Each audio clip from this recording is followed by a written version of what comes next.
thought these guys were professionals. That's what I thought. I thought so too. Steve, that's the way Sam made it seem. Yeah, that's Steve. She pitched it. Yeah, I want to know what Steve really told you. Like, this could be good. You can really read it. I can pull it up if you want. Perfect. 3 yards. He didn't say anything bad. It was all really good stuff. I was hoping there'd be something bad in there, but it was all really nice. So I don't want to tell you. He was like talking about how good you are and stuff. So, and about how cool Jeremy was. So unfortunately, he was right. But you don't want to read it verbatim. But that's pretty much. Yeah, it's along those lines. I don't want you to get too happy with it, you know. But it was really. You would like it. You'd like it. I don't have an ego at all. Ego's the enemy. Yeah, good. Because he'd be hurting right now.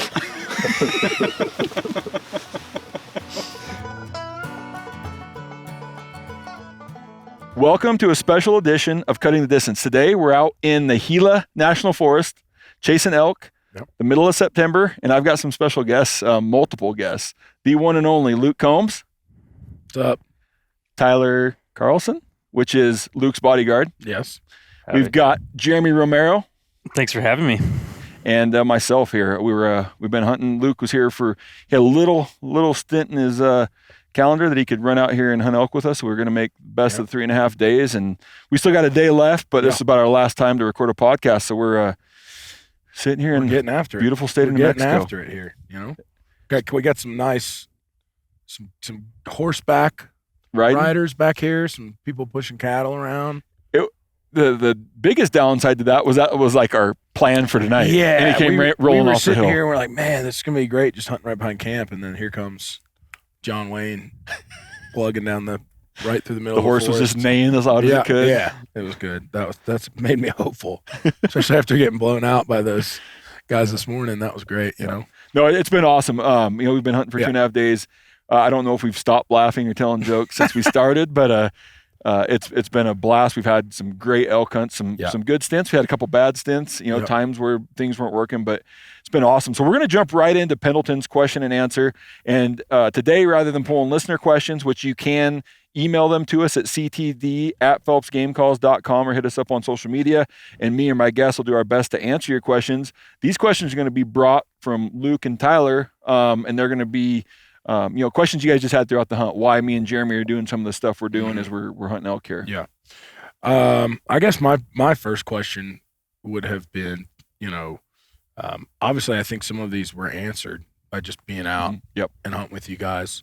I think kind of my main question would have been maybe that I don't know the answer to is like when you have a tag like this and you have these limited windows to hunt, how do you go about deciding where your target area is going to be? Because this unit is massive, right? So how did you decide on this spot, So I'll roll it back a little bit to more of a generalization. So when we look, a 30,000 foot view, you're looking for things, terrain, you're looking for water. In New Mexico, water is so critical. It's not like where I'm from where there's water everywhere. Right. So we're looking for water sources that we think there's going to be water both on good wet years and dry years. Mm-hmm. We're looking at food, we're looking at security.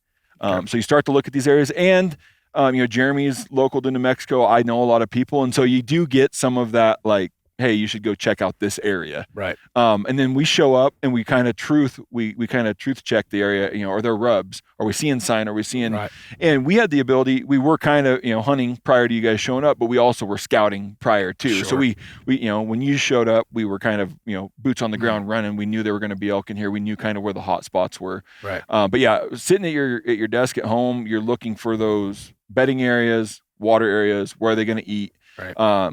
And then you try to pick out some spots that are either, rugged enough that you're going to get away from people, or just like little spots that people may avoid because it doesn't look that good. So we're, with enough experience, we've kind of, found those areas. Yeah. I mean, I look for, places far from the road, we're 40 miles back. Yep. Right now. We hiked in. Yeah. That's what I look for. Yeah. It's just, we walked all this stuff in. Yeah, this is all dubbed through in here. Yeah, Tyler got most of it on him, his back at once, kind of pack mule. Yeah, we kind of packed him out and got him in here. And the truck, that was here. Yeah, we photoshopped that. That was already here when we got here. I mean, so. We don't know whose truck that is. Phelps nailed it. I mean, you're looking for a lot of the habitat that those elk need. At the end of the day, it's kind of a shot in the dark, right? Right. I mean, I wish we had enough time in our schedules to spend the necessary time out here to really pound the dirt and get after it and try to find some good places where the elk are going to be. But at the end of the day, it's kind of reliance upon other people, like you mentioned, and then ground truth and getting out here and trying to figure out these places. And then even when we're here, you got to adapt, right? Yeah. And one of the things about this unit that you might go to a unit in Washington, Idaho, Colorado, where the elk aren't as dense. We are very fortunate to be in a unit that has a high density, and so it's fairly easy to show up and find elk in an area where there's some spots where we might not hear a bugle for a day or two and you're just hoofing and hiking. So we did have that on our side, that we knew the unit has a reputation for, having a good density. So that kind of helped us out as well. Yeah. You got one, Tyler? It's kind of funny. We've been hunting for 2.5 days, so these guys have probably used up most of their questions, but they can go back and grab a few more that they've had for us. For sure. I guess, we were talking the other night about like the moon. So what really gets them fired up, because, the first night we were in here, they were just, going nuts. We could hear them all over. And then obviously we were in them pretty thick. And then last night, or the last 2 nights, we weren't really hearing them much. And then obviously we got on them. But what's really getting them active and moving around? And how do you know it's like, all right, it's starting to turn on? So the first night you guys were here, we joke about that we took you guys just for a hike without, we knew you guys weren't going to hear a bugle. Right. So we wanted you to kind of start on a low. But then like the next day, all joking aside, the next day we didn't stop hearing bugles from before dark. Yep. We literally walked out of camp, hunted a bull all morning, multiple bulls, and then got off of them, came back to camp. We passed. We passed. Yeah, Luke passed on a bull right off, a smaller raghorn right off the bat. Had the 5x6 at 50, and then he winded us. Just our setup wasn't right for where he. I just didn't have a shot from where I was. And so we've had that super high day, and then yesterday was a little bit more of a mix. We had some bugles, but it didn't seem to be as crazy. So that moon phase, you can only hunt the days you've got. Like, so we have a season that's set September 15th to 24th. You can't do anything about that moon, right? It's out of our control. But we noticed, since we've been here on the 15th, we were leading into that full moon. Can be the issue. And what we'll typically get then is we'll get real short spurts in the morning, like from daylight to maybe 7:30, and then they're going to shut off. Or they're just hammering. Yeah, but you got very short window. And a very short window in the evening when they leave bed and get going. And then it's kind of that middle of the day is just boring as hell when it's hot. They're on their hoof all night, right? Yep. They're doing their rutting at night. And then now we're kind of on the backside of the moon. We're down to a half a moon left, and the moon timing, it's up most of the day. It's up most of the day. And it's only up for a little bit at night. Right. So now we're going to start seeing more of that all day action, because they can't necessarily do as much. They're not on their feet as much. They can't see as well. And then the other thing you got to think of is not only the moon, we're now starting to get later into September, where these cows are now, going into estrus and being ready to be bred, which will click all those bulls into, rutting around and going crazy. So we're kind of dealing with two different, circumstances that kind of add into each other. Right. So we're today, tomorrow, the next 5 days, there won't be a season, but those are going to be amazing. When that moon goes away, the majority of the cows all come in at the same time. It's going to be magic here from the 25th, as soon as the season's over, to the end of the month. Yeah, we've been getting a little taste of it here in the mornings. I mean, this morning and yesterday evening, those elk were hammering off, right? Yeah, every couple seconds evening was nuts. Yeah. I mean, yesterday evening was nuts. We saw an absolute monster yesterday. Yeah, we're going to get into that one. Like Luke, we had Luke on. It was a bummer, and we're going to get into this, but we're in some wide open ponderosa, and we think that's why these elk were there. But we got Luke on an amazing bull that we just couldn't make happen because we couldn't get any closer. So we're going to dive into that story here in a little bit. You got another question, Luke, that we can throw into Pendleton's question and answer session here? I'm trying to think here. I don't know. It's like I feel like there's so many things that I was so curious about that I found out. I'm trying to rethink on what those questions were. I feel like I just asked so many, especially those first couple of days. I didn't really come in here with any expectations of how it was going to go, right? And I think that first evening when we didn't hear anything, you're kind of like, man, like what's, I don't know if like, is this normal? Is it not normal? Like, don't lie. You're like Jason and Jeremy. I heard you tell Tyler, like, I think Jason and Jeremy suck. Steve sold us I think this is a false big bill. flop. Yeah. Like, I don't know if these guys. He said, I thought these guys are professionals. I thought these guys were pros, dude. But it turns out you are. Unfortunately, turns out you are.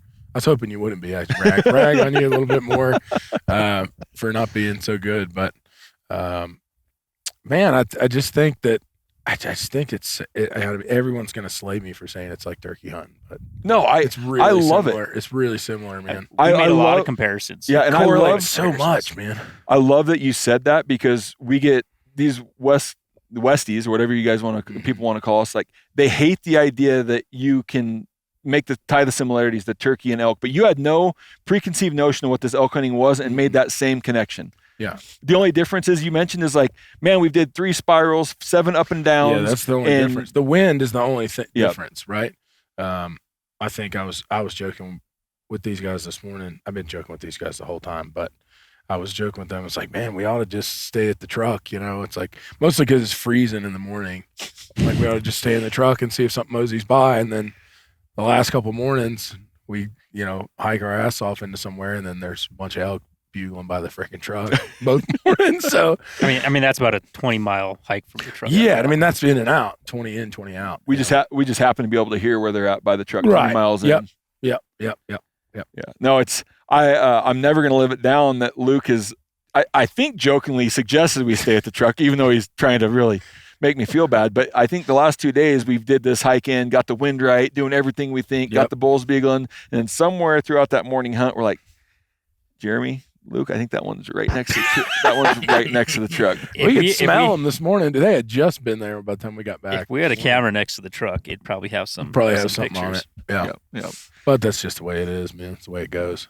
Yeah. But I was getting to is the whole turkey scenario. It's like I've learned that hunting turkeys over the last, 7 or 8 years now, is that sometimes just sitting in that spot is the answer, and going, well, I hear this bird gobbling off this way, and you go chase it. And by the time you get there, he's gone, and then another bird's walked into where you were because you were sitting up there calling. Yep. I can't tell you how many times I've done that.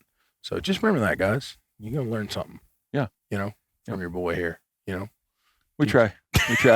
No, we've had a blast. I appreciate those questions from you guys. Once again, you have questions for me, my guests, for Dirk. Feel free to email them to us at ctd@phelpsgamecalls.com or send us a message on social media, and we'll do our best to get it on here. So now we're just going to jump into our normal podcast. Questions I have for you, questions you have for us. So this area, we wanted to describe the Gila so people can kind of get a sense where we're at. And this unit's so different from the northwest corner, southeast corner. One thing I think we could all agree on, there's rocks everywhere. Oh, man. This unit doesn't want you to ever touch dirt. No. So you're walking on rocks. We've got some areas where this area was logged, 40, 50 years ago, Jeremy? Probably? At least. So I would call it like commercially thinned ponderosa pines, which the elk seem to love because they know they're never going to get killed there. And then we do have some brushy, steep, rocky canyons that have never been touched. So we're kind of these mix of rolling hills, in some areas that drop into some steep canyons back to what the main valley floor or the high desert or whatever you guys refer to. Where that raghorn came in, which is what you're talking about. Yeah. Like when he was coming up that cut there or whatever, that was, I feel like, kind of a spot that's been kind of untouched. Yep. In there, there's still some cover. Yeah. A bunch of stuff going on. And it's made it difficult, and you've seen, and I mean, to Luke's credit, Hunter, a guy that understands all these things, like, man, we sit there and kind of scratch our head, like, these are where the elk are at, but there's no good spot to set up. And so we spend enough, a bunch of time looking for setups. How are we going to do this? And so that's kind of the area we're in. Ponderosa pines, we got some mixed aspens, some mixed fir trees in areas. But that's kind of how this Gila lays out. You get the pinyon and juniper too. Yeah, we got some pinyon. A little bit of everything. Yeah, you get down a little lower, we got some more pinyon, juniper, not as much up here, but there are some. And then the elk populations in the unit. I'm going to let the conservationist, Mr. Jeremy Romero, talk about the elk populations in this unit. I don't want to speak for the biologists that spend the time out here, but it's one of the larger, national forests out there with I think a pretty significant population of elk. I don't know the exact number, but I imagine it's well in the thousands. I think you can kind of point your finger on a map in this particular area and probably find some elk, within a close proximity. Talking about the landscape and the habitat here, it has a little bit of everything, right? Obviously, water is somewhat scarce, but where we are, it seems to be a little bit more plentiful than other places. But yeah, I mean, we have a plethora of wildlife species here. Elk, we've seen some mule deer, we've seen some turkey. Yep. We've heard some wolves. Yep. We had a pretty good solid plan B for a play, this afternoon, and I think about 2:30 this morning that was kind of shut down. The wolves. You guys heard of like a UFO? Yeah, unidentified sounding that was object. weird. U.S. unidentified sounding object. Yeah, why don't we talk about that for a quick second? Yeah. So, Luke ended up going to bed that night, and Tyler, myself, and Jeremy decided to go out and night bugle. I feel bad that's one of my hidden secrets. We talk about it, but not a lot. But maybe we cut it out. No, I think we talk about it. There were others out here doing Giving it. away his tricks, dude. Yeah. We went and ate dinner. We kind of let things settle down, let everybody get back to their own camp, let the wood settle down, and we just go to spots we think there might be elk. And that way, it almost ensures every morning we're going to be on elk. Well, we went down to a spot Jeremy wanted to check out that we hadn't really talked about, and was it before the wolves or after? It was before. No, you heard wolves there. When we rolled you heard in. wolves there. Yeah, we heard did. wolves there, and a bunch of them. And then the weird sound, and then we heard wolves. We heard the sound first. The almost extinct wolf. I heard 27 of those. Hundreds of them. Yeah. Right. Yeah, they call them extinct, but I'm like, well, we just happened to pick a spot, and there was 100 of them. Right. But while we were listening to the wolves, it was right when we got out of the side by side. Yeah. Before it was before the wolves actually. And I think we all have a very different interpretation of it, right? Of the sound. Yeah, it was a unique sound that you wouldn't expect to hear in the forest when it was so quiet. Yeah, right? It was just a loud. To me, it sounded kind of like a rumble or like a loud static on a TV. Almost like a jet a little bit too. Or I thought like NASA was launching a rocket out of somewhere in the middle of the Gila. Weird. It was just a big for probably half a minute. Yeah, at least. Luke's not buying it, but we all heard it. Aliens. It's weird. Could be aliens. Could be aliens. So, yeah, it was a weird sound. But yeah, we've seen everything out here. It seems like deer, elk, turkeys, coyotes, wolves. Yep. Squirrels. Rabbits. We almost got skunked. Toads. Yeah, we almost got skunked that night. Yeah. A lot of toads. Yeah, a lot of horny toads. Yeah. Little lizards. Those are cool. Yeah. You pick one up. Didn't you pick one up? Yeah. Yeah. Tried to bite them. They tried to get in your under your bag or whatever. Trying to get me. Trying to get me. So what are some of the challenges that we've encountered that you maybe didn't expect on an elk hunt? I mean, I think the challenge I expected was walking up hills, which we've encountered that a lot.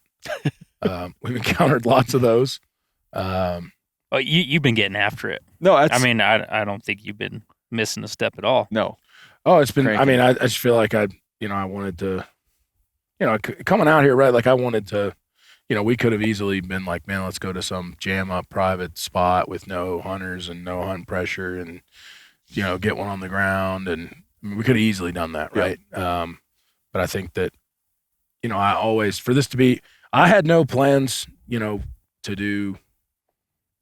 I didn't have really. Was going to be doing an elk hunt later in the year that ended up falling through. And then this, fell in my lap when Steve reached out about a month ago, I guess. Yep. And I was ecstatic to be able to go out here on public land and really get after it. I'm in this for the experience. I'm not just in it to get out here. And I mean, obviously the end goal is the same for everybody, right? Yep. But you just want to have that extra sense of, I really put the work in and really earn this thing. And we've come really close a couple times out here. And yes, I guess things that I wouldn't have expected.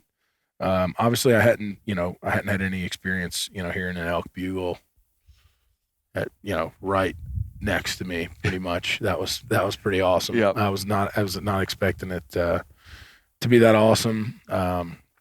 I was interested in like understanding how the calling worked, because obviously I'm familiar with hunting turkeys and how that calling works. But me and Jeremy were talking a little bit about a few days ago how you don't utilize in turkey hunting, you don't really utilize the male call very much at all. And there's obviously some people that do. I've never seen it be really effective or help. I don't know anybody that's like, man, that's my secret is, doing a gobble. It just doesn't really.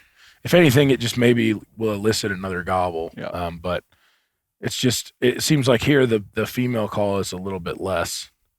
It seems like to be used a lot less, It's almost more like a finesse move to get them to kind of close that, it's so crazy. Like, there's been a few different scenarios where I feel like we're almost on, we've got one that's breaking to us, and then you're obviously set up behind us and you're trying to figure out what this particular, animal wants to hear, right? Like he either do you want him to think that there's another bull that's on cows, or are you just being an aggressive bull that's stepping into his spot? So it's been interesting. I was anxious to see how you navigated those situations, and that was cool to watch. So that was something that maybe I wasn't expecting to be so intricate, right? Yeah. Like I was expecting it to just be like, well, you just bugle all the time, and it's the same thing all the time. I guess was kind of my preconceived notion of it a little bit, Where it's like you get a gobble, you're like, I'm just going to go 99% yelps. That's really what I got to do. Where here we're trying to make a decision, and a lot of times we make that decision based on his bugle, like, and you're starting to pick it up like, oh, that's the big one. Yeah, that's for smaller sure. guy, that's the big one. For sure. And then we just assume the big one's got cows, right? Right. And so now we're like, we're probably not going to pull him off with a cow call, right? The way things are going. And so then we got to get in tight and use bugles versus like, we're going to go after this one. We think it might be a satellite. Let's just try cow calls and see if that gets him going. Then if not, we might have to sprinkle a bugle in and see if that gets him. So you picked up on that real quick. And, it's kind of the same thing we're doing. There's no perfect science. I don't care how many years we've been out here listening to these things. There's still a little bit of guesswork, and you got to kind of, fact check your guess. Yeah. Well, you do it, and then you're like, that didn't work out. Oh, maybe I should have cow called. Yeah. Maybe I should have bugled instead. I mean, you just got to start with something. Yep. And then some of the other challenges we've experienced, public land, like you said, we're not on some private honey hole. We've had people mess us up, whether more than once. Directly. You guys have had people mess you up more than once. I mean, we had it this morning. Yep. And it's either directly or indirectly. Last night, we went back into what's been our good night spot. Yep. And we get in there a little bit to where a non-motorized trail at this point, and we're like, somebody's been in here on their side-by-side today since we were there last night. Yeah, for sure. And then this morning, man, I feel like everybody kind of thought that it was about to happen. I mean, we had the perfect setup, the perfect wind, the perfect scenario, and we got this bull working the ridge just above us, and he's going in reverse to try to get down this ridge to come up to you on the opposite ridge, and then we just hear, a guy playing a phone noise. Through a Doug megaphone. Flutie's what we call those Doug Fluties. We just heard this brutal bugle. It was awful, and there was two guys up on that ridge pushing that elk, and their wind was just going right to him. And he took off. Good wind. Huh? They had good wind for the elk. They had real good wind for the elk. Yeah, good wind. No, and that was like we were reading that situation. I could hear that bull. You guys were still trying to get set up. We were far enough apart. It was brushy enough, which was finally going to be a good setup. I couldn't see you guys. Yep. And that bull was kind of working down the ridge, and I'm like, I got to call now, or he's going to like get past us again. Yep. Call, and he's hot, right? He was bugling at cow calls, bugling at bugles, and he comes to the edge, hammers at us twice, and the next time we hear him going away, which to me is like that number one wasn't his natural path. He had been coming down that ridge all morning. He didn't see us. He didn't wind us. Nope. We had perfect wind. So I'm like, well, what we realized is we had a pretty big rock outcrop into this canyon, and he couldn't come down that. So what I think he was doing, he was going to go back up so he could get down and whoop our butt when he got in. He was going to come up and see us. And about the last bugle we heard, I'm like, oh yeah, this is, talking to Tyler. Tyler kind of hides in the bushes back by me when we're calling. Yeah. And looked at Tyler and we're like, yeah, this is going to happen. Like the bull's going back. That's going to get him down in that drainage. And next thing you hear is one of the worst sounding cow calls. I'm like, gosh, dang it. I wish you could have seen Phelps' reaction, head back. I just like banged my head into a rock. I'm like, are you kidding me? And so, and then the bull bugles off, goes down ways, and I'm a jerk a little bit, but I don't want to be a jerk, but I want to like run my wind checker over to these guys. Like that was never, ever going to work for you ever. Right. We had spent we got up a little earlier today, spent a little more time walking in the dark, headlamps on, slowly picking our way so that the wind was going to be, no matter where those elk were, we were going to have good wind. And these guys rolling their side by side right at daylight and come down complete, like these guys had to be thinking like, hey, Roger, is that wind hitting you in the back? Yeah, let's go with the elk then. Now, like that's how that make us walk faster. That's how that conversation had to have went. Like, we're gonna walk straight at this elk with the wind, at our butt. And what you didn't see going on was me and Romero got down there set up, and Dave's behind us, and he's like, get ready. We're like getting the spot, and I put my arrow in, freaking lighted knock goes off. It's just glowing. I'm like, he's like, give me that arrow. Takes it and he like puts it in the grain. He's like covering it up with dirt. Put the next one in. Knock lights up. And he's like, I'm like, give me that arrow. He gets back. the other arrow, and we're like turning my bow, and he's trying to like jam the broadhead. It was a mess, dude. It was awesome. We finally got it figured out. Yeah. I was worried about letting you two go ahead of me that far and what may happen. It was good though. We were in a good spot. I feel like we both thought it was going to happen. And the other thing that we were able to do this morning is we had multiple bulls going. So we always had, if this doesn't work, our backup plan. And so we had like options B, C, which kept the morning going. I've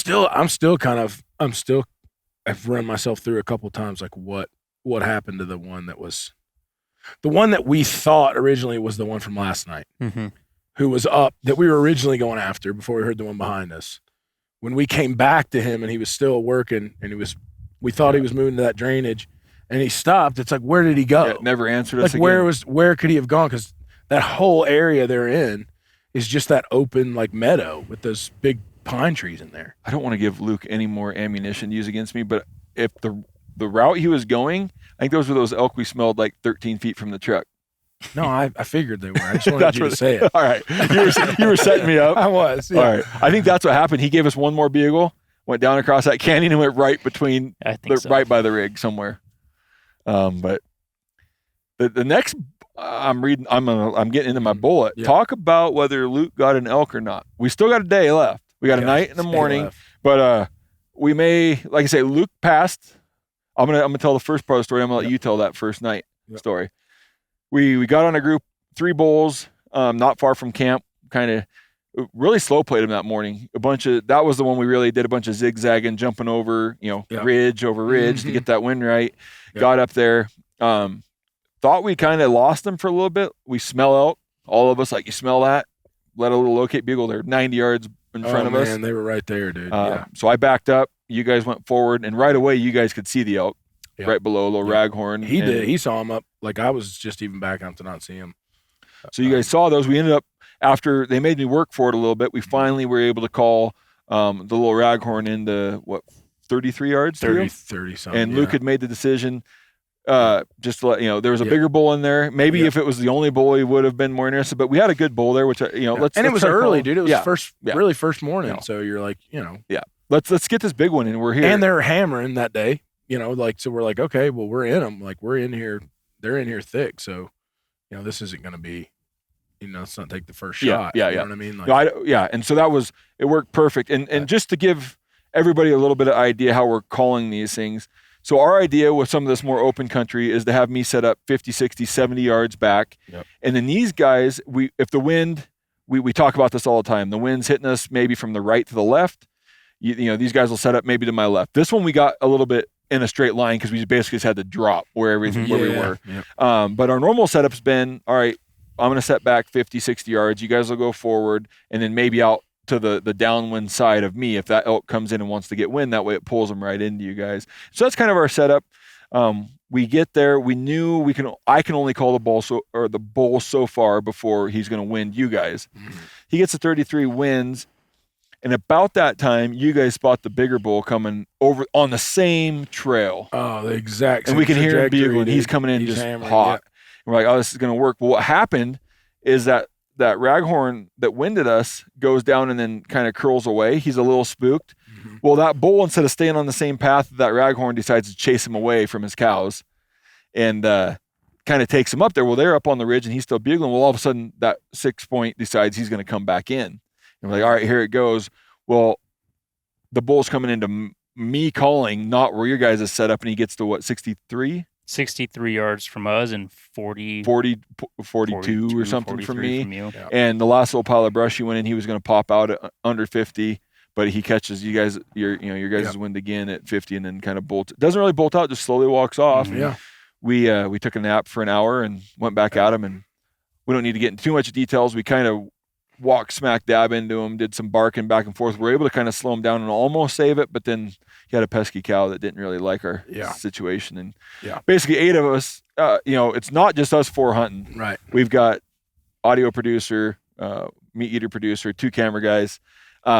There's 8 of us standing in the middle of the open and did everything we could to save it, but ultimately lost that one. And then we come back. I'm not going to get into all that. The whole way back, we just keep running into random bugles. I mean, every bend in the road. And like it's not like you're like, I want to stop here and locate. It would just be like, we'd be walking and just hammer 150 yards away. Yeah. I think the best part was like, you come off of a unsuccessful setup. So you're a little down, right? And then a bull fires off and it's like right back. Yeah, you're back energized. You're ready again. Yep. Let's set up. And then, it doesn't work out. So you're walking down the road a little bummed, and then bull fires off. It's just like rinse and repeat all morning into the early afternoon. Yep. And so we messed around with those. So we keep telling, I think the night before, Luke's like, so how's these days go? I said, we're usually back in camp by 10, 11. Well, after our long walkout, we got here at what, 2:30? Yeah, and Luke's going, like, we're heading out at 3:30. I'm like, jeez. Yeah, no nap. No nap. He's coming off of a flight from Kansas deer hunting where he wasn't sleeping. Yeah. Comes right into an elk hunt. We're like, hey, we're gonna work you this first day. Yeah, it worked. It worked. So we go right back out to a little spot we had been saving. We had got on some elk prior to Luke being here, and once again had an illegal side-by-side mess set up. Yep. But we knew these bulls were in here. They like it. And these bulls seem to be on some sort of a cycle I haven't figured out yet, but they're there and then they're gone. They're there. And so we wanted to go check that out. And I took a lot of this blame originally because I'm going to take ownership for me not spotting a bull. We get in there. We weren't walking more than 5 minutes and we bust a bull out of his bed, right? Yeah. And I'm blaming you guys because you guys are making fun of me for jumping over logs. Laughing the whole time. Yeah. Luke's like, look at that guy in his lengthy ass giraffe legs or whatever he was saying. And there's a perfectly good path through the logs, and Phelps decides to just leap over all of them. You know, I mean, just power move. Yeah, it was. He was trying to assert dominance. Yeah. Trying to assert dominance. Well, we bump an elk there, and we don't. Once again, we haven't did we locate this? We located this bull. We get to a little rise right past that. We're like, I'm feeling a little bit stupid. Like, just walked by a bedded bull. I'm gonna bugle here before I screw anything else up. And bull hammers right around the corner. No, it's not him. We get kind of check the wind. We're like, oh man, this can't work out better. Wind's good. I'm gonna let you take the story from here, though. I don't want to. Or Jeremy? Want Jeremy? I'll take it if you want. Yeah, go ahead. I'll let Jeremy take it because I feel like he's gonna explain it so much more eloquently. How about we both take it? Yeah, go for it. We set up. We got 50, 60 yards from Phelps and had the wind in our face, and we were offset to Phelps's left. On a down slope, pretty gradual, a decent little grade, but real open. And that was a challenge, right? We already knew that we were somewhat in the open, so we had very few spots to draw if that bull did, in fact, which he did, come to the call. But we set up, we got comfortable, we got into a spot where we thought we had enough cover. Mm-hmm. Looking back at it, I think it was the best spot we could have found. It was the only spot that there was. Yeah. It was just a handful of, small immature ponderosas, just a little taller than us, but, broke up our silhouette enough to where we can try to make something happen. And Phelps started hammering the calls, and like clockwork, I mean, that bull just came right into it, like he had it on a hook. Can I interject a little bit there? So we go back to like what he's feeling, and this was one of those good situations where it didn't matter if I bugled whether I cow called, whether I raked the tree, all of them seemed to be working. So you're like, this bull's hot. He's interested. Yep. Because it wasn't one or the other. I'm like, this makes my job a lot easier. We just need to, a call every minute or two. Sure. Yeah, and so then we're set up. We can start seeing the bull coming down the hill. Good bull. We got one look at him and knew this was something. Yeah, I mean, the second you step out, you're like, yeah, for sure. It's, no no question asked. Yeah. So then it's the game of like, well, when do we draw, right? How close, how far is he before we have an opportunity to really draw back on him? And I thought, I mean, I'll just, I'll continue to take blame for it as well. I thought like there was a clump of trees, and I thought he would come behind them, and that would be our chance. I thought the same thing. I was thinking the same thing. But he came a completely different trajectory. He came toward us, which was weird because you're straight back. Yeah, 70 yards. And he's walking to us, and we haven't made a sound. We haven't made a move. Yeah. Wind is still good. He comes into about 37 yards, and he comes to the last possible little clump of trees that we could use to draw, and Luke draws, and we just get busted. I've never seen somebody hold a bow that long at full draw at that angle. I mean, Luke was pointing to the ground at full draw, and that bull was just kind of staring at us. He probably held it there what seemed like 20 minutes, but it was a couple minutes. Yeah. He stayed in that position. That bull was locked in on us. Jason just hammered the calls through everything in the kitchen sink at that bull. I mean, so what I'm thinking at that time is Luke needs an opportunity to lift his bow and get it on target. Yep. And so I'm only 40 yards away from this elk, but he can't really see me. And so I've got my stick in my hand, so I'm raking the tree, I'm bugling. Like, I just wanted his eyes, and he did for little bits, turn to me, but he still had enough eyes on you guys that you couldn't necessarily get the bow up. And also there was no shot anyways where he was. Even if the bow was up at that point, we still needed him to come across and around, because all we're looking at is those little trees. There's no windows at all to get a shot through there. You know what I mean? It's like it was never going to happen. Yeah. Which is crazy, because from my spot, I'm trying to figure out what you guys see. I'm like, this is wide open, and I'm thinking, shoot this thing. Shoot. No, it was nothing. But so, I mean, we've been in this situation enough. The bull whirls and kind of walks off, and at some point we call a little bit more to him, and he actually kind of hooks back to me again. Well, before that, he got a little spooked, and then he did the whole I'm gonna bail, right? And then he pivoted to try to leave, and then Jason called, and the bull was able to stop, and we had a window. It was probably the size of a basketball or something like that. That's what it seemed like, and it was essentially broadside, a little quartering away, but a good window. We could have snuck one in there, and Luke tried to just kind of veered off a little bit to try to get it through there, and when he did that, the bull walked, and that's when he did that little J hook and started coming to us. And by that time, he probably gained about 20 yards. Once he kind of boogered, and that your calling brought him right back in. That's what saved us. And so he came back up. There was a tree that was falling on the ground that we had ranged at 50 yards, and I just kept my rangefinder on him, and he kept walking up, and Luke's just like, talk to me, keep talking to me. Yeah. So I'm just, firing off ranges, and that bull stops at 51 yards. And, he was already a little antsy, and I was a little afraid that if he kept walking, we wouldn't have had a shot. We'd be in the wide open, and he potentially would have seen you, and he would have been gone, So he gets in that window and kind of stops. So I mew at him, just to keep him there a little longer.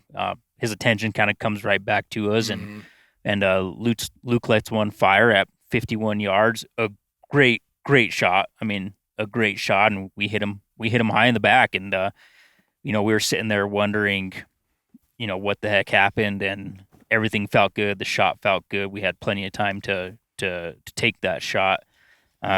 We sat down, we regrouped for about 20, 30 minutes, and then the stories of all these ifs, ands, and buts, and everybody's taking a little bit of blame for kind of what happened and what transpired there. But at the end of the day, I think we did everything right. Looking back at it, like I wouldn't have changed anything. What about you guys? I wouldn't have, for sure. And you wonder, again, like you said, you wonder the whole time, start second guessing yourself and, would I have done this again? Would I have done that any different? But there was just no other option for us to do. And, obviously, you go back and you look at the video, and you're like,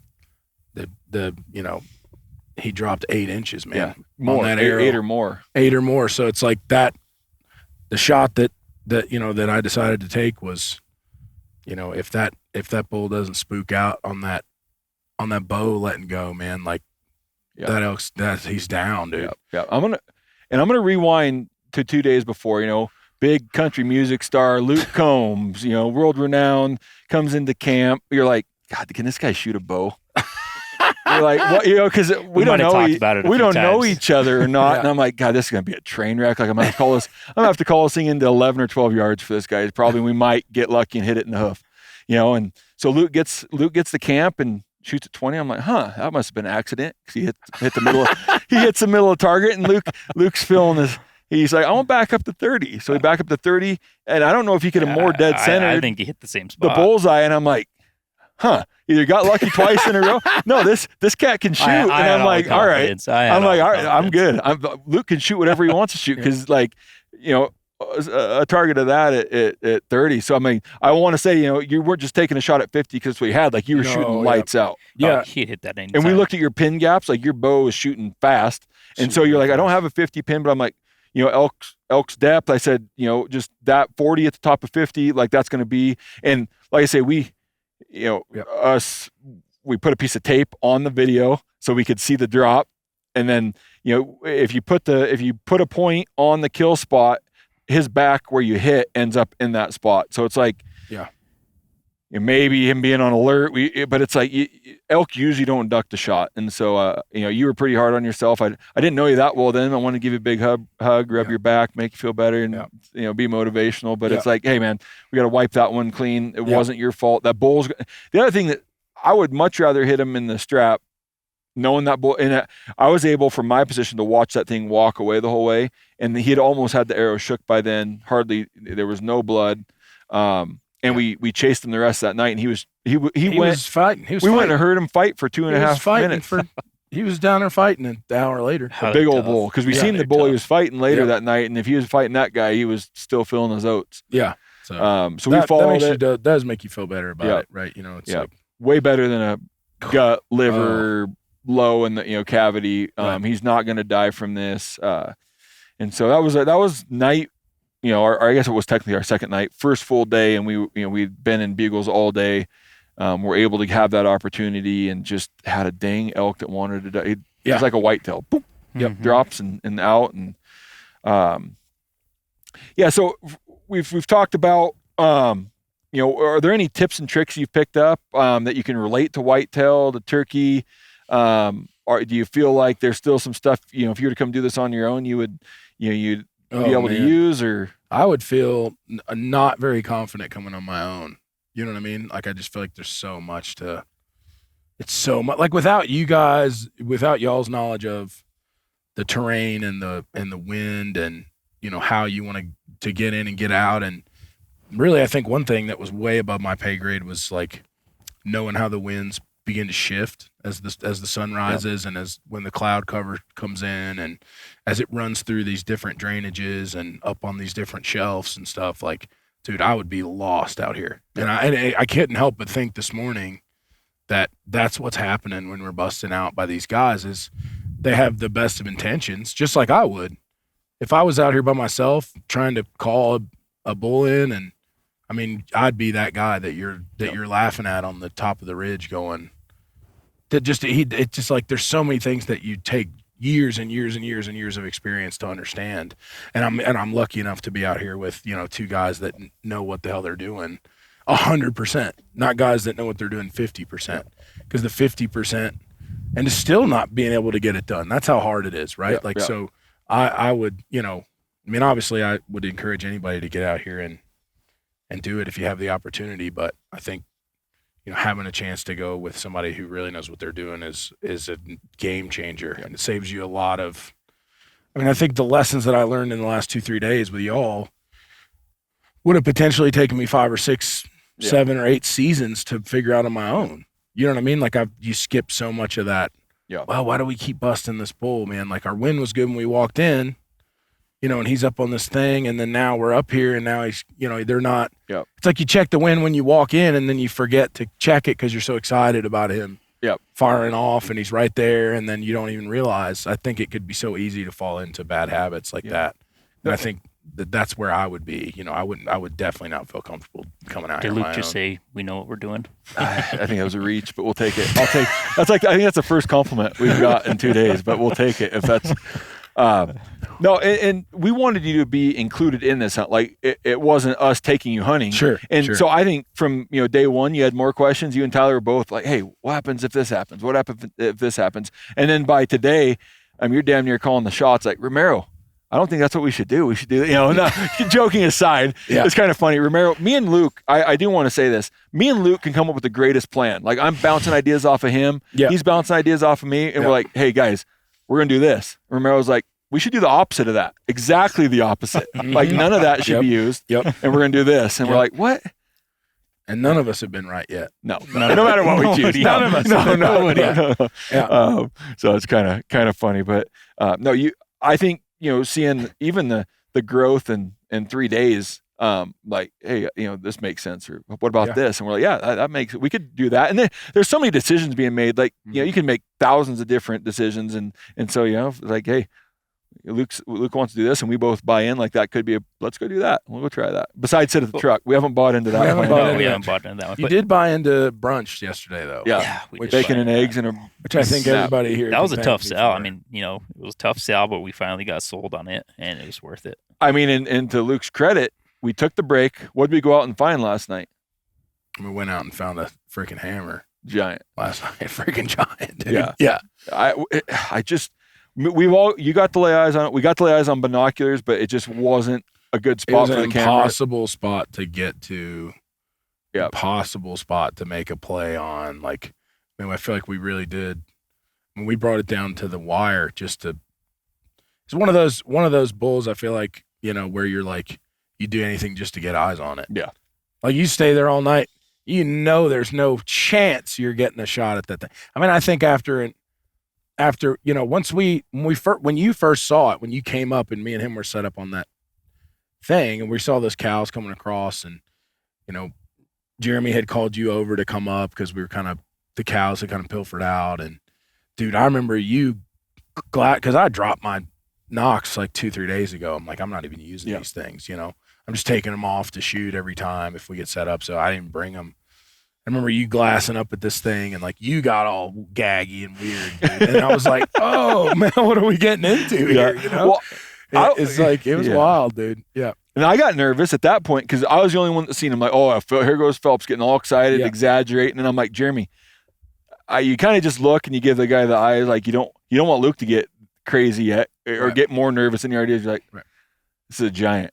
And so thankfully, we made the play we needed to. We ran back up the road, tried to get ahead of them. And they just broke off into that meadow instead of following that. Him and his 15 cows. So that's the other thing. Most of these bulls around here have 2-3 cows. This guy's big enough to be running the 15 right now. Yeah. And they're just sitting there feeding, and we got a really good look at him. Just a giant, just one of those amazing public land bulls out here. Once in a lifetime animal type for sure. Of a bull. Yep. Yeah, I was telling Luke, I said, man, if we arrow this bull, I'm gonna be real excited for you, but I'm also gonna be a little jealous. Oh man, that was awesome, man. And I'd hate that happened this morning because we went into that same area. We had such a good plan. Gosh, it was working. And who knows if that? I don't think the one we were on was that bull, but it was a big bull. Yeah. That's part of the fun. Like, is it going to be him when he rolls around the corner? Is it a bigger one? Yeah. You know what I mean? Yeah. Obviously they're in here, man. You know what I mean? It's like, it was wild. But I think a lot of people also rush into those situations, right? They see a bull of a lifetime like that, and regardless of what the wind's doing, regardless of how many cows he has, regardless of how open it is, they rush in, right? Yep. And they just blow their chances forever. Yeah, tomorrow, the next day, you just never have a chance if you trust me, every bit of me wanted to do that. Like at least see how close we can get, right?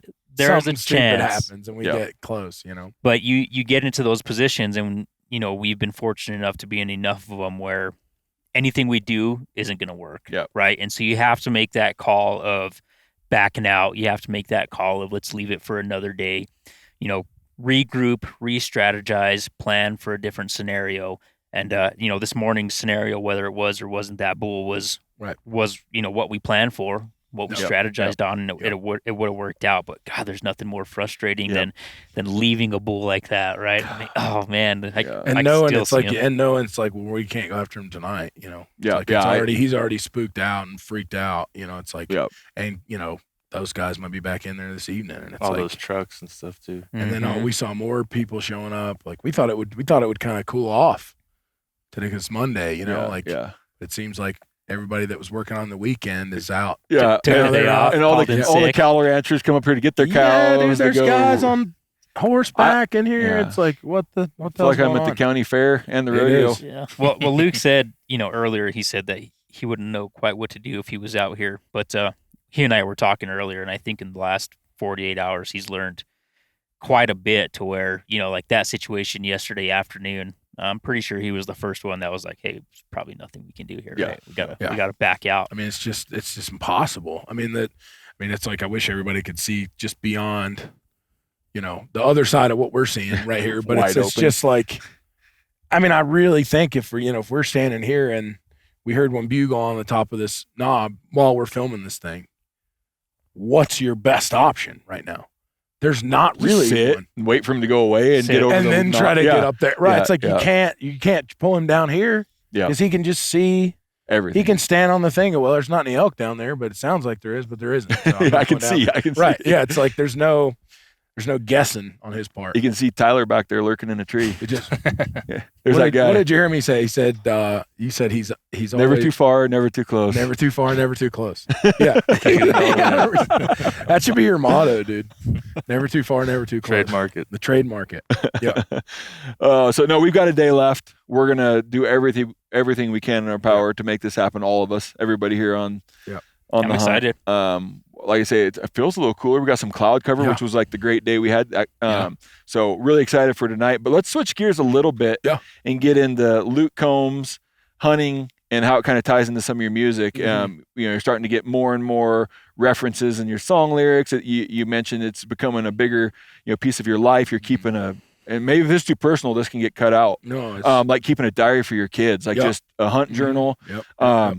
So what does hunting mean to you? When did you start? Kind of give us a little background on that and just in general. Yeah, I really started, I don't know, I guess probably 8 years ago now. And have just been have just become obsessed with it. Really, obviously my what I do for a living is very sensory overload. You know what I mean? Like it's just a lot of one place to the next, to this place, to that place, and in this car and into this place and doing interviews and doing photo shoots and shooting music videos and in the studio and writing songs, and it never ends, So I think these trips for me, hunting started out as a way to it's the complete antithesis of that, right? Like it does culminate with some super climax, high intensity moment if everything goes right, but like the lead up, it's like everything about it is very I don't know, there's a lot of calming elements to like the whole process, right? Like if you're pumped to go hunting to shoot an animal, it's like that's the end goal, but it's like just you would leave feeling empty if you showed up and then you shot an animal and that was the end and it all ended, right? Like spending time outside and being with like-minded people, and I've also learned a tremendous amount of life lessons from being out here, right?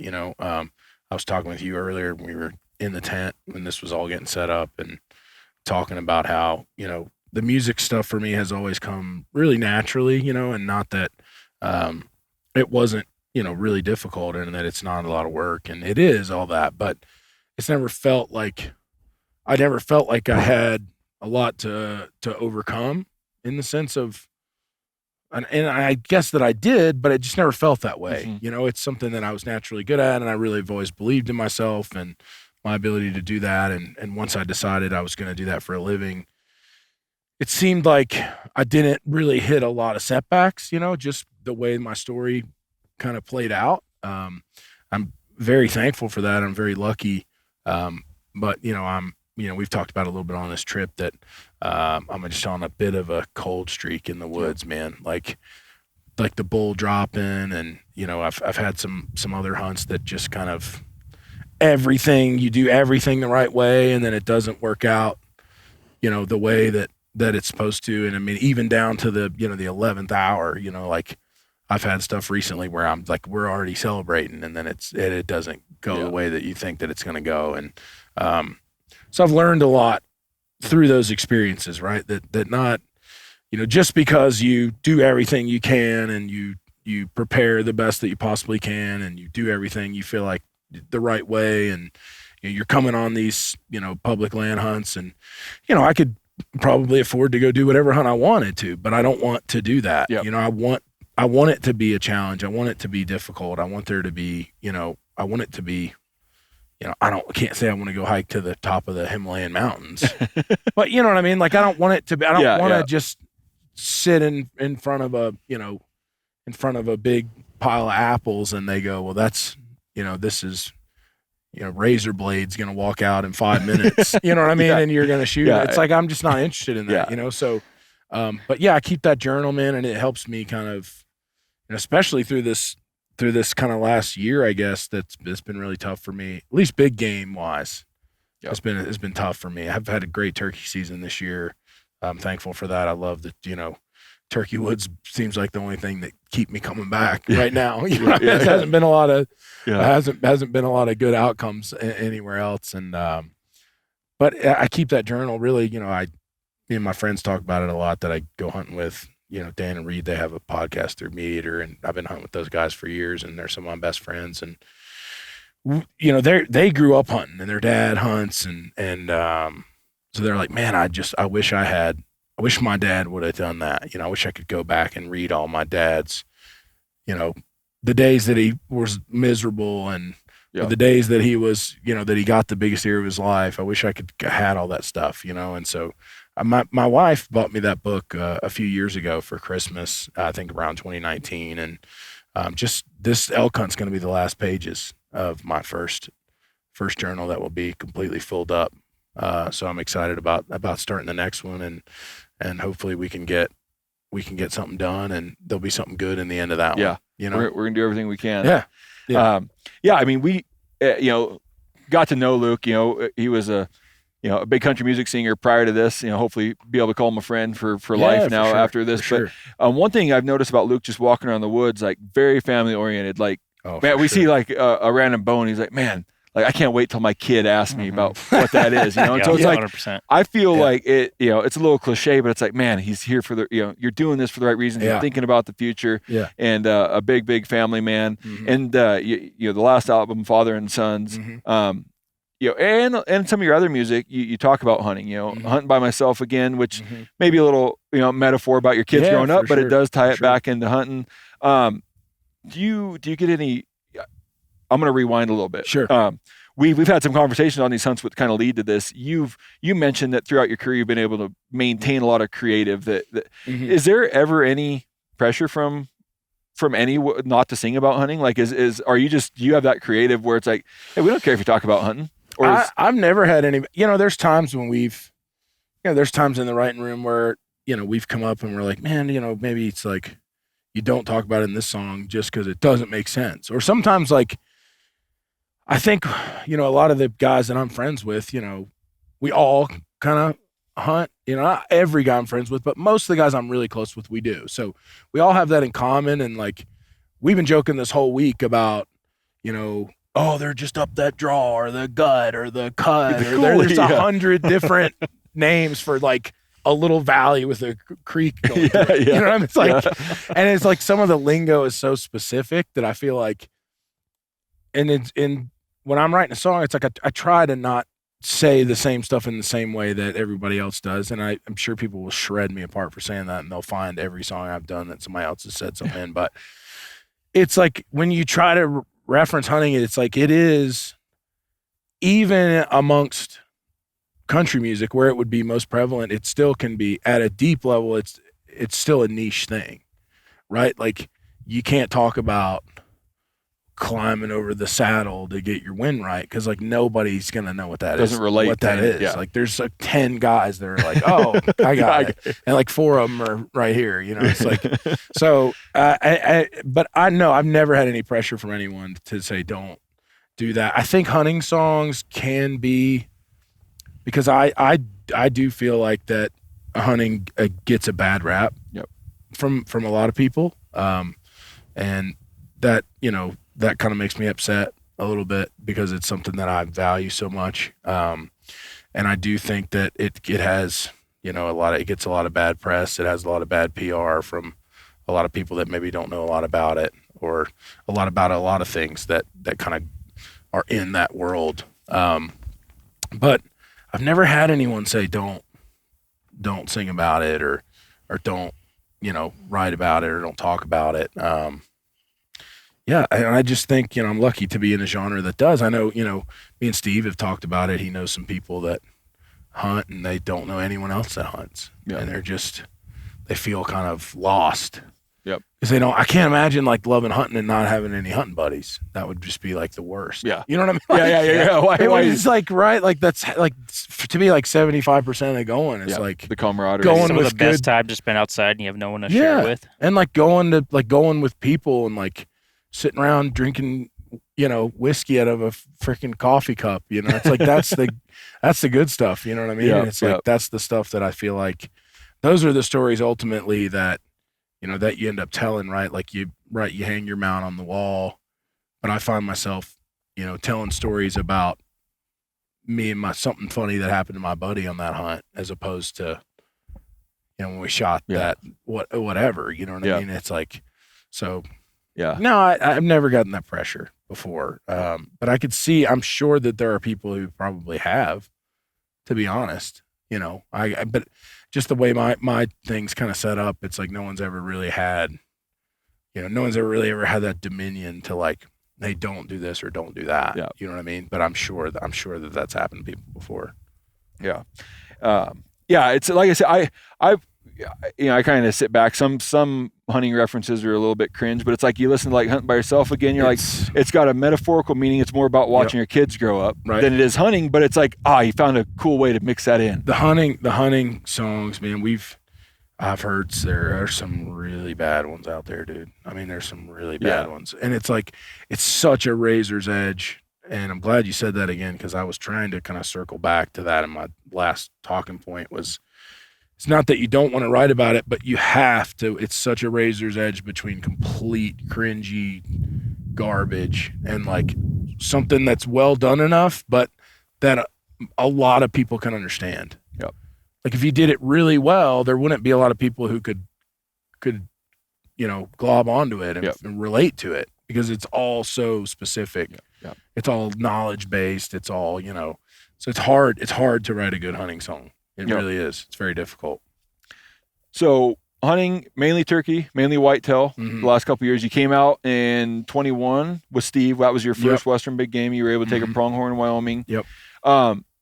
We also talked at Red Stag in New Zealand. Yep. Red Stag in New Zealand. So is there like, as an Eastern hunter, you know, we all live out west, so we live and breathe mule deer, elk, blacktail, antelope. Is it like aspirational for a guy like you to come out west and hunt some more of these species? Is it just something you want to mix in? Is it like you see yourself coming out west more to hunt some more of these big game? I mean, I definitely would love to do that. You know, obviously these hunts require a lot more time. You know, they're a lot more scheduled. The tagging is a nightmare. You know, getting a tag, drawing a tag, or, you know, spinning an arm and a leg on a landowner tag. It's like there's so many hurdles to hunting out here. And I think even a guy in my position who would have almost unlimited resources to make it happen, it's still intimidating. So I can't imagine what it's like being a regular guy, you know, working a 40-hour-a-week job and trying to get one of these once-in-a-lifetime tags, and then coming in here and spending your vacation time to come do this hunt and then walking away empty-handed. Like, I just can't imagine how hard that would be to do. It's definitely something that I would want to do more, but at times you struggle with guilt. To be completely honest, like you struggle with some guilt of like, man, like there's so many people that would love to be doing this hunt. It almost feels wrong that I've gotten to come in and like, this is where I'm starting at, like tag of a freaking lifetime, you know what I mean? To come in and have the opportunity to be out here in this spot with you guys. And, but yeah, it's something I would love to do more for sure. But I do want it to be special, right? I don't want it to be like, man, I'm going to just go buy a bunch of tags. And, I would love to, because realistically, right, like I'm never going to live in, Wyoming or it's just never going to happen for me, with my job and my family and stuff. So I don't want to get too addicted to something that I'm not going to have access to. You know what I mean? Like that often, you know what I mean? Yeah. So I try to enjoy it while I'm out here and maximize, my chances to be out here and do it. But am I ever going to be a guy that's, coming out hunting an elk by myself? Probably not. I would love to be. I just don't know if that's realistic for me, Well, I think, leading up to this, Jason and I were hunting a little bit, just two of us. And I think it goes without saying, but I'm going to say it anyways.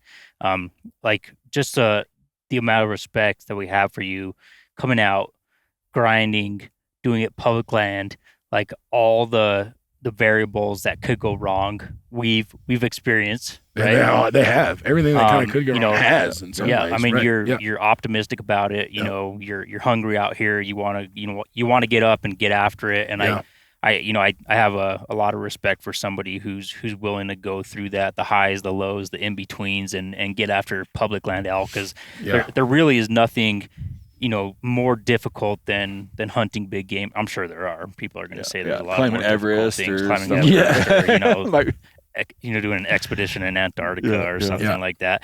But like there, it's difficult to come out here and do this. It's difficult to come out here, commit the time away from your family, as you were just mentioning, and then have all these different possibilities that can go against you out here on public land. I think it's a great way to start, and initiate yourself in kind of elk hunting and Western big game hunting on public land. And I'm glad you chose to go that route. Yeah, I'm glad to be here, man. It's been so much fun. It really has. The video will eventually come out. This podcast will come out before the video, but I don't know if we've stopped laughing or how many of Luke's jokes are going to make the cut. But when his music career is over, you guys will see him at the comedy clubs. He'll be doing those tours shortly. I don't think it's too niche. I think the humor's too niche. I don't think it would. We're translate. Walking down the trail, and it's like I have to like gather myself and I have to like remind myself that we're hunting. I mean, I could be laughing all dang day. I'm sitting in the back thinking, are we even going to get on any elk because you guys are being so loud up there? We're chuckling, dude. We're just chuckling at them. We're trying to drum them up. Drum them up. So, and I know some of these answers, so I'm asking a question I know the answer to because we've talked about it over the last couple of days. But how has hunting kind of changed? 8 years ago, you made the decision, I want to start hunting. Whether it was friends, but was it a connection to where your food comes from? Or was it a pastime you were just interested in? You didn't get the chance, and then how's that kind of changed? Changed you? Mentally, emotionally, spiritually, whatever it may be. I think it's a little bit of both, right? Like a lot of my buddies were doing it, and I had some interest in got that, they all felt like they knew what they were doing and stuff. And so I was like, man, I'd love to go. And, the first hunt I ever went on was a turkey hunt with my buddy Ray. We went down to Georgia where he lives and, got to hunt on, the land he grew up hunting on and stuff. And just hearing the freaking tree gobbles in the morning and stuff. And I was like, man, that's like, I could get into this, Ray's dad gave me a slate call on that trip that I still got, that I still use, Cool. And so, I think that was the morning that got me hooked on it, right? We didn't get a turkey that day or anything. I don't even know if we really saw one on the ground, right? We heard a couple gobbling in the trees and stuff, but that got me the itch to want to go back and continued to pursue that. And I was able to get my first deer at my buddy Jonathan's house, who produces my records with me, and we ride together a lot. And he loves to hunt, whitetail. He's a big whitetail turkey, just a southeast hunter. I call him southeast hunter, turkey, whitetail, maybe shoot a dove if if they got a buddy that's got a sunflower field or something. Not somebody that is going to be packing an elk out in out in the middle of Alaska or something, but same difference. And so then I do love to cook too, right? So then it becomes access to things that you would never be able to get if you weren't out doing it yourself, and being able to share those recipes with, share those meals with my parents, who, my dad did not growing up, he grew up in the Rust Belt of Ohio, so they weren't, hunting or nothing. His dad was a truck driver, and they just didn't hunt. It just wasn't part of growing up for them. And so be able to eat that food with them. And, and obviously I look forward now to bringing my kids into it is something I'm really excited about having an experience with. And, it's just, I'm glad I found it, right? It's like, cause music's always been, my number one passion, right? And, not that it still isn't, but it's also my job now too. Right. So it's like, you have to work to have the separation between the, doing, for the love of the game, music stuff. Like when I'm in the room writing a song, or when I'm on stage singing it, those are the times that you really love it. Yep. Everything else feels like work, right? Like nothing with hunting to me feels like work at all, right? It's just something I love doing and something I enjoy. And it's not something that you can do anytime, which I think is what makes it special too, right? Like you can't go, well, I think tomorrow I'm going to go hunt a rutting elk, It's like just these magical little windows, of the year that you have the chance to do that. That's what I love about turkey hunting so much is it's, you got 6 weeks, man, to get it done, and if you don't, then you're not going to get a chance to until next year, so that's the thing that I think draws me back to it is, these really awesome opportunities that you can't just go do whenever you want. It's not like, oh, I can just go play golf tomorrow if I feel like playing golf tomorrow.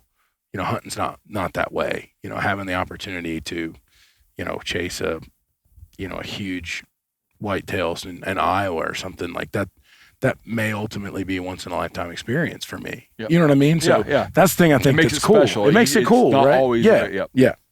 I think also too, for you, it can be very therapeutic from your lifestyle to being so busy and entertaining and being in front of the camera and just the crazy lifestyle that you live to being in a blind or a tree stand or out in the woods with no cell service and, getting to share the experience with these guys and getting to know them and lifelong friends for sure. And I think it's very therapeutic at times too. No doubt. No doubt it is. Yeah. It's been a kick and we still got a day left. Yep. So I want to let everybody know, if you don't already know, you're touring back in Australia, New Zealand. Mm-hmm. Just Australia or both? Australia and New Zealand, 2025. So this is probably where you're going to sell most of your tickets to the Cutting the Distance podcast. 100%. So you can thank me now or later. I'll do later. For booking out. I'll do later. We have a huge following in Australia and New Zealand. We'll do it later. Okay. I think I've got probably 3 or 4 listeners from Australia and New Zealand. That's 3 or 4 really tickets. 3 or 4 tickets. It's going to help you out. That's all right. Are you going to, and I know the answer to this already too, are you going to take time to hunt while you're down there again like you were last time? I was going to, I was really going to do it. We were doing everything we wanted to, everything to try to make that happen. And it's just going to be the middle of summer, and the strange thing about hunting down there is there's really not any regulations at all. So you could go hunt. Right? Like it's the complete opposite of what we just talked about. Like you can't do it whenever you want, but it's like, it's just going to be 100 degrees. The animals are all just going to be lethargic and just laid up somewhere, and it's just like, it's just not something that, you want to go when the magic's happening, right? You know what I mean? Like, and so, unfortunately no, won't be going. Gotcha. I'm sad to say that I won't be going, but it would just be, again, one of those things like you want the experience to be right too. It's not just about going over there and shooting something, which you could do if you wanted to, and I'm sure there's guys that do that, but it's just not for me, Yeah, cool. So snow hunting, 8 stops, 4 stops, 8 shows. 4 stops, 4 stops, 8 shows. Yeah. Gotcha. You have I don't know if I'm supposed to even announce this. It's just pretty light year next year, right? 20 pretty 20 light. shows Be total. pretty light. It'd be pretty light somewhere in that neighborhood. Some cool shows. There's some cool shows in there that we haven't announced. All right, so scratch that. Scratch it. Leave it. Take it off. I mean, you can say that. All right. Say it's gonna be light. It's okay. After the podcast, you're like, Phelps, I told you that secret. You were supposed to no. Anything you guys want to close with? Anything? One thing I do want to say is and this is leading into this hunt. You know, it's like, oh, Luke Combs is coming on the hunt. You know, tons of pressure. Me and Jeremy are like, gotta get figure this out. You know, and then Luke gives me the old cliche line, like, don't worry, I'm just hunting. You know, we don't have to worry about killing anything. You know, I just want to go have fun and have a good experience. Yeah. And I seen through all that BS, you know, originally. But no, it's truly like and this is probably the least of the accolades. He's like, it's authentic though. Like once I got on, feet on the ground, I'm like, no, Luke's a good dude. Like he's not like looking for us to hand deliver an elk to him. Like no, definitely he truly is here for the experience. Don't get me wrong, we're trying to kill elk, and sure. I can see that fire in his eye too. Like we're trying to kill one. Yeah, we're trying to get after one. I think it's part of his reverse psychology. He's like, nah, you just want to come have a good time, hang out. We're like, he needs to kill an elk, and we're doing it the hard way. Like, wall tent, sleeping on a cot, eating out of a camp chef stove. It's like somebody get the thing. Dave, grab the thing. Grab the thing. You know what he's getting. Thing? You know what he's squatty getting. potty. Yeah. Oh, he's grabbing it. Grab it for us. This is the biggest luxury we've had. This is the biggest luxury we've had on the whole trip, dude. He's grabbing it for us right now. Cameraman Dave, all of our heroes. This changed it from like a 2-star rating to like a 4-star rating. Yeah, this up. We got a good Yelp review. Once we got adjusted too and got the height right. She got the height right. That was key. Yeah, once the height was adjusted. Yeah, this is how. Yeah, there we go. Bring it in here for the folks. There he is. Give it up for Dave, everybody. Look, this old gal right here. Spent a lot of good time with her. Oh man, just dig you a hole and. Glad he didn't get eaten by a wolf last night. Oh yeah, we thought. Yeah, there was a chance that some of us were going to get attacked by wolves last night. These super endangered wolves that we've seen two different spots every day. Yeah. Well, I mean, listen, you gotta hike 40. At least 40 miles. You gotta hike 40 miles in just to see them because they're so isolated. And then to hike this thing back 40 miles was that was tough. That was a haul. It was a haul for sure, but it worked out. I'm glad we did it. This thing has been. We're gonna end this around the squatty potty. Yeah. It's been the highlight of the trip. This is communion right here, man. You better put a patent on it before this airs. This thing's been busy, dude. I mean, this thing has gotten some miles put on it, dude. On this trip, there's no doubt. It's like chili cook-off Porta John level of use out of this thing. It almost wasn't here, and you almost didn't bring it. Yeah, almost didn't bring it. What would we have done? I'd have died of a bowel obstruction if we had this thing. I mean, it's just there would have been no saving me. It was shoved in the truck. I was on the side of not bringing it. Your dad forced you to bring it, right? Yeah. I mean, you're bringing it. People are gonna want it. Yeah, I was and like, they did. We don't Everybody need it, and then it. somehow it ended up in the truck. So I'm like, we're gonna roll with it, and it's the hit. I mean, so. their mornings were lines for them to get on this thing. There is get on this ride. Like shovel, like this and the shovel. Like everybody's waiting for this and the shovel. It's like Space Mountain or something. Like everybody's wanting to get a go on it before we get out in the woods. Oh, in closing, anything you want to add, Luke? It's been a blast. No, I've had an absolute great time. It's been awesome. Yeah, they'll just get some B-roll of us napping after this, and we'll be good. Yeah, I think we're good. Nap's going to be an important recipe ingredient to this recipe of killing elk tonight. Yep. Anything you want to add, Tyler? It's just been an awesome experience so far, getting to know you guys and watching how you guys go about things and learning, hearing you guys call and just being in them and hearing the bugles. It's been once in a lifetime experience, and appreciate you guys for dragging us along. It's been awesome. Anything, Jeremy? Yeah, I mean, I'll just echo that. It's I've had some good times out in the sticks, and this is one of the top. Yeah, right on. And been having a blast. We have some work to do. Yeah. Well, mission's not over. Yeah, mission's hopefully not completed. But we'll get there. Yeah. And I'm going to close with Luke gave me an analogy I'm going to use from here on out. Just trying to take this all in. Like growing up, I wanted to kill every elk on the mountain as fast as I could. And, now it's like I love to just sit back, enjoy the opportunity. Yeah, it's like, oh, Phelps, everybody. And at times I feel all kinds of weight on my shoulder. Like, you're Jason Phelps, you build elk calls, you should kill an elk on every trip. And this isn't, I'm not making an excuse. I'm just trying to get to No, for sure. I'm just enjoying the trip. Like, I'm hearing elk bugle every morning, every day. We may not be getting on them. We may not be calling everyone in, but I'm just enjoying the entire experience, hunting with Luke and Tyler and Jeremy and even the crew. We laugh, we joke, everybody's adding to it. And it's been a very, very fun trip. But Luke boiled it all down to, it's like when you're in college, you want Kirkland. Oh, should I say Kirkland? Kirkland beer. It's the cheapest beer you can get, the beer. Yeah. You want to just drink those as fast as you can versus now, fast forward 15 years, you just want one good beer. Yeah. And so it's like, I want to enjoy it. Yeah. And that's what I'm trying to do here is just have a great time, take in everything I can, take in all the sights, the smells, the sounds, everything that these hunts have to give, and couldn't be more stoked to put another day and a half in and see if we can't find the success that we all are still after. For sure. So appreciate having you guys on. Absolutely. Thanks for having us. I'm going to go warm up my cot. Yeah. Take a nap. Same. All right. Take care.